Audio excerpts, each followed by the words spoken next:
ನಮಸ್ಕಾರ. ಇವತ್ತಿನ ವಿಷಯ ಕರ್ನಾಟಕ ರಾಜ್ಯ ಸರ್ಕಾರದ ವಿಮಾನಗಳು ಶೀಘ್ರದಲ್ಲಿ. ಕ್ವಶನ್ ಮಾರ್ಕ್ ಹಾಕಿದ್ದೇನೆ, 2 ಕ್ವಶನ್ ಮಾರ್ಕ್, ಒಂದು ಆಶ್ಚರ್ಯಕಾಮ. ಯಾಕೆ ಅಂತ ಕೊನೆಯಲ್ಲಿ ಹೇಳ್ತೀನಿ. ನನ್ನ ಹೆಸರು ಡಾಕ್ಟರ್ ಭರತ್ ಚಂದ್ರ.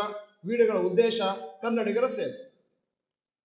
ಮೊನ್ನೆ Karnataka industries infrastructure development minister MB Patil ಹೇಳಿದ್ರು, ನಾವು ಚಿಂತನೆ ನಡೆಸ್ತಾ ಇದ್ದೇವೆ ಕರ್ನಾಟಕ ಸರ್ಕಾರದ ಓನ್ ಏರ್ಲೈನ್ಸ್ ಅನ್ನು ತರಲಿಕ್ಕೆ. ಕಾರಣ ಏನು ಅಂತಂದ್ರೆ, ನಮ್ಮ ಎಲ್ಲಾ ಸಿಟೀಸ್ಗೆ ಒಂದಷ್ಟು ಕನೆಕ್ಷನ್ ಅನ್ನು ಕೊಡ್ಲಿಕ್ಕೆ. ಹಾಗೆ 3 ಏರ್ಕ್ರಾಫ್ಟ್ಗಳನ್ನು ತಗೋಬೇಕು ಅಂತ ಆಸೆ ಇದೆ, 600 ಕೋಟಿ ಹೊರತು. ಮತ್ತೆ ಶಿವಮೊಗ್ಗ ಏರ್ಪೋರ್ಟ್ ಅದೇನು ಈಗ ಸದ್ಯದಲ್ಲಿ ಸೆಂಟ್ರಲ್ ಗೌರ್ಮೆಂಟ್ ಹತ್ರ ಇದೆ, ಅದನ್ನು ನಾವು ನಮ್ಮ ತೆಕ್ಕೆಗೆ ತಗೊಳ್ತೇವೆ. ಸದ್ಯದ ಮಟ್ಟಿಗೆ ನೀವು ಗಮನಿಸಿದ್ರೆ ಎಲ್ಲಾ ಏರ್ಪೋರ್ಟ್ಗಳು ಏರ್ಪೋರ್ಟ್ ಅಥಾರಿಟಿ ಆಫ್ ಇಂಡಿಯಾಗೆ ಸೇರಿದ್ದಾವೆ, ಸ್ಟೇಟ್ ಗೌರ್ಮೆಂಟ್ಗೆ ಅಲ್ಲ.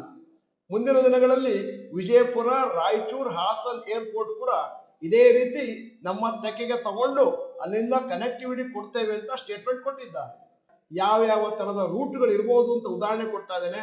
ಮೈಸೂರಿಂದ ಬೆಂಗಳೂರಿಗೆ, ಬೆಂಗಳೂರಿಂದ ಕಲಬುರಗಿ, ಬೆಂಗಳೂರಿಂದ ಹುಬ್ಬಳ್ಳಿ, ಬೆಂಗಳೂರಿಂದ ಶಿವಮೊಗ್ಗ ಇತ್ಯಾದಿ.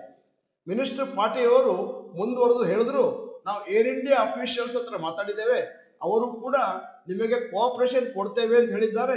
ನೀವು ಸೆಂಟ್ರಲ್ ಗವರ್ಮೆಂಟ್ ಹತ್ರ ಮಾತಾಡಬೇಕಾದ್ರೆ ನಾವು ಕೂಡ ನಿಮಗೆ ಸಹಾಯ ಮಾಡ್ತೇವೆ ಅಂತ ಹೇಳಿದ್ದಾರೆ ಅಂತ ಹೇಳಿದರು. ಇಷ್ಟೇ ಅಲ್ಲ, ಇನ್ನು ಮುಂದಿನ ದಿನಗಳಲ್ಲಿ ಕರ್ನಾಟಕ ಸರ್ಕಾರ ತನ್ನದೇ ಆದಂತ ಸಿವಿಲ್ ಏವಿಯೇಷನ್ ಪಾಲಿಸಿನ ಹೊರತರಲಿದೆ ಅಂತ ಹೇಳಿದ್ದಾರೆ. MB ಪಾಟೀಲ್ ಅವರು ತಮ್ಮ ಸ್ಟೇಟ್ಮೆಂಟ್ ಅಲ್ಲಿ ಇನ್ನೊಂದಷ್ಟು ಇಂಟ್ರೆಸ್ಟಿಂಗ್ ವಿಷಯಗಳನ್ನು ಕೂಡ ಹೇಳಿದ್ದಾರೆ.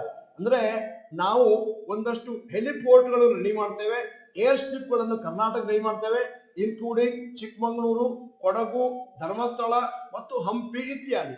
ಕೇರಳ ಕೂಡ ಇಂದಿನ ದಿನಗಳಲ್ಲಿ ತನ್ನದೇ ಏರ್ಲೈನ್ ಅನ್ನು ಸ್ಟಾರ್ಟ್ ಮಾಡುವಂತ ವಿಚಾರವನ್ನು ಮುಂದಿಟ್ಟಿದ್ರು. ಆದರೆ ಇವತ್ತಿನವರೆಗೆ ಅದು ಫಲಪ್ರದವಾಗಿಲ್ಲ. ಇವತ್ತು ಈ ವಿಡಿಯೋದ ಕೊನೆಯಲ್ಲಿ ಸಮಂಜಸವಾದ ಒಂದು ಪ್ರಶ್ನೆ ಕೇಳ್ತಾ ಇದ್ದೇನೆ. ಕರ್ನಾಟಕ ಸರ್ಕಾರದವರು ನಮ್ಮದೇ ಆದಂತ ಏರ್ಲೈನ್ಸ್ ಅನ್ನು ತರ್ತೇವೆ ಅಂತ ಹೇಳಿದಾರಲ್ಲ, ಇದು ನಿಜ ಆಗುತ್ತಾ? ಇಲ್ಲ ಗಾಳಿಯಲ್ಲಿ ಏರೋಪ್ಲೇನ್ ಹಾರಿಸೋಕ್ಕಾಗುತ್ತಾ? ಎಸ್ ಅಥವಾ ನೋ ಅಂತ ಟೈಪ್ ಮಾಡಿ. ನೀವು ಡಾಕ್ಟರ್ ಭರತ್ ಚಂದ್ರ ಇನ್ಸ್ಟಿಟ್ಯೂಟ್ ಕನ್ನಡ ಚಾನೆಲ್ ಮೆಂಬರ್ ಅಲ್ಲ ಅಂತಂದ್ರೆ ಇದೀಗ ಸಮಯ. ಸಬ್ಸ್ಕ್ರಿಪ್ಷನ್ ಬಟನ್, ಬೆಲ್ ಐಕಾನ್ ಒತ್ತಿ. ವಿಡಿಯೋ ಚೆನ್ನಾಗಿದ್ರೆ ಲೈಕ್ ಬಟನ್ ಒತ್ತುವುದನ್ನು ಮರಿಬೇಡಿ. ವಿಡಿಯೋನ ನಿಮ್ಮ ಎಲ್ಲಾ ಸ್ನೇಹಿತರಿಗೂ ಫಾರ್ವರ್ಡ್ ಮಾಡಿ. ವಿಡಿಯೋನ ಸಂಪೂರ್ಣವಾಗಿ ನೋಡಿದ್ದಕ್ಕೆ ಧನ್ಯವಾದಗಳು. ನಮಸ್ಕಾರ.